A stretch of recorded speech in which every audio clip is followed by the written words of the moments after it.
rin natin yung imbensyon ni Inventor Abiso, no, yung pong pinagmamalaki niya na alisin. Inaantay na lang po natin ang FDA approval at ito pong alisin na spray ay protection po para hindi po pumasok ang bakterya sa ating bunganga, sa ating ilong, sa ating mata.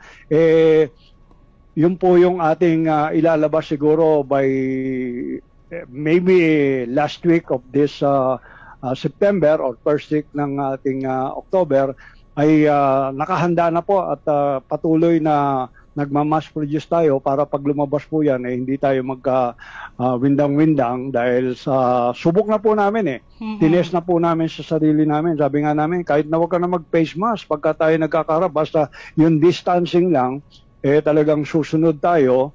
Dahil talaga napakahalaga naman talaga yung distancing, pero yung sinasabi nila marami na rin nagsasabi, hindi lang naman po kami o hindi lang po yung nagdala ng invention ng alisin. Alisin po, no? Z, hindi po S. Alisin. May nagtatanong dito, sir. Naipakita namin sa inyo, nasubukan ko talaga na ini-spray ko po sa aking mouth o sa aking ilong at sa aking mata, medyo nakakaramdam po talaga ako ng ginawa na hindi na po nagsisikip ang aking paghinga.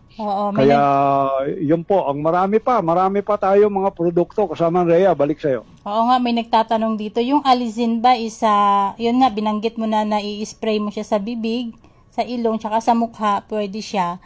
Medyo, may mafe-feel ka lang na medyo mahapdi siya, yun yung parang reaction niya, pero normal yun. Ayun nga yung binanggit ng ating chairman ng FISPC na nakakatulong talaga siya para hindi lumalapit sa iyo yung bakterya. Ayan, yun yung alisin natin. Under testing pa rin naman sa atin, kasi bago lang labas at hindi pa nga natin nilalagay sa merkado o sa ating display dahil hinihintay nga natin yung FDA approval at palagay ko nung makalawa lumabas na ito kaya't minamass produce na nila, tinitignan nila kasi pag ito po binuksan namin sa merkado siguradong dadagsain tayo ng mga kliyente at kailangan nakahanda kami. Ito pa isang nasubukan ko rito sa pulong ginagamit ko kasi mag-iisang buwan na rin akong gumagamit nito at talagang bawat pagkakataon na nakakaramdam ako ng pangangati ng aking lalamon, nag-i-spray ako o yung aking ilong medyo sisingap-singap, ang aking mata medyo nagluluwa-luwa. Talaga ini-spray ko siya. Pero nakakapagtaka, o para sa iyo to, Secretary, nakakapagtaka, dahil pag ini-spray nyo, hindi naman po yan malapit Medyo mga 1 foot po ang layo niya habang ini-spray nyo sa inyong